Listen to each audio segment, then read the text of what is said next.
Bonjour mon frère, bonjour ma sœur, que la grâce de Dieu soit notre partage. Bonne fin de semaine à tous. Que la gloire revienne à notre Dieu pour la vie que nous avons en Jésus-Christ, sa grâce et sa présence magnifique qui inondent nos vies chaque jour. Ce matin, nous voici encore dans notre partage quotidien, nous allons partager la parole de Dieu. Le thème de notre méditation ce matin s'intitule « Le pouvoir de décision ». Nous avons le choix dans certains domaines de notre vie et nous pouvons décider pour certaines choses. Nous lisons dans Jean 10, le verset 18, la Bible déclare « Personne ne me l'enlève, mais je la donne de moi-même, j'ai le pouvoir de la donner et j'ai le pouvoir de la reprendre. Tel est l'ordre que j'ai reçu de mon Père. » Ça, c'était la déclaration de Jésus-Christ. Par rapport à Ponce Pilate, lorsqu'il s'agissait de la crucifixion, il disait qu'il avait le pouvoir de donner sa vie ou de ne pas la donner.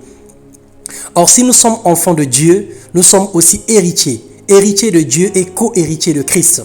Si toutefois nous souffrons avec lui afin de prendre aussi part à sa gloire, cela voudrait dire que le Père nous a dotés de mêmes privilèges, bien que trop osé de dire que nous sommes égaux à Jésus, selon Romains 8, 14. Tout ce que le Seigneur a donné à Jésus, le Seigneur dit que nous sommes également des héritiers. Il nous a aussi confié les mêmes pouvoirs et les mêmes puissances. Jésus avait le pouvoir de persuasion et de décision. Durant sa vie sur terre, il a souffert lui-même lorsqu'il a été tenté. Il peut secourir ceux qui sont tentés, selon Hébreux 2, le verset 18. Nous avons reçu de Dieu le même pouvoir de dire non ou oui à une quelconque manœuvre et accusation du diable. Il n'a pas autant de pouvoir pour nous imposer sa volonté. Parlons du diable. Il ne peut pas guider notre vie si nous ne lui donnons pas accès. Notre éloignement à Dieu nous rapproche du diable systématiquement, de même que notre éloignement à Satan nous rapproche de Dieu. Lorsque nous nous éloignons des œuvres de ténèbres, nous nous approchons de Dieu. Et si nous nous éloignons de Dieu, alors on s'approche du diable.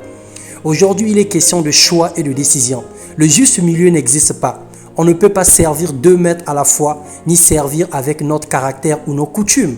On ne peut pas être mi-figue, mi-raisin, moitié Dieu, moitié village, moitié Dieu, moitié coutume, moitié Dieu, moitié fétiche ou moitié occultisme. Il y a un choix à faire. Range-toi d'un côté.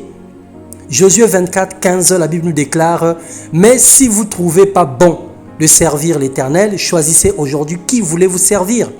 Ne faites pas semblant. Personne ne vous contraint, personne ne vous force. Le Seigneur, dans son amour, propose un choix. Il te dit, viens à moi, choisis la vie. Alors, si ce choix est judicieux pour chacun de nous, alors choisissons la marche avec le Seigneur. Et si nous avons choisi de marcher avec le Seigneur, dépouillons-nous complètement de toutes les œuvres mortes, de toutes les œuvres de ténèbres.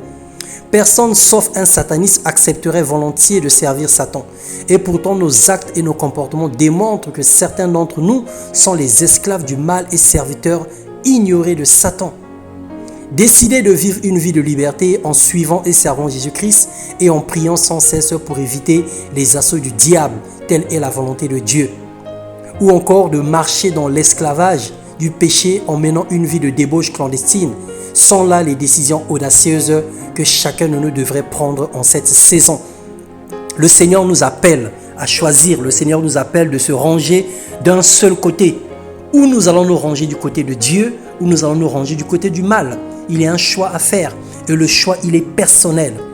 Que le Seigneur nous fasse du bien, qu'il nous façonne à son image et à sa ressemblance, qu'il nous donne la capacité de décider et de choisir le bien afin que nous puissions vivre éternellement avec lui dans sa gloire. Soyez fortifiés, soyez guéris dans tous les maux qui minent vos vies. Recevez la paix de Jésus-Christ qui surpasse toute intelligence et soyez comblés de toute grâce et de paix dans le nom puissant de Jésus-Christ.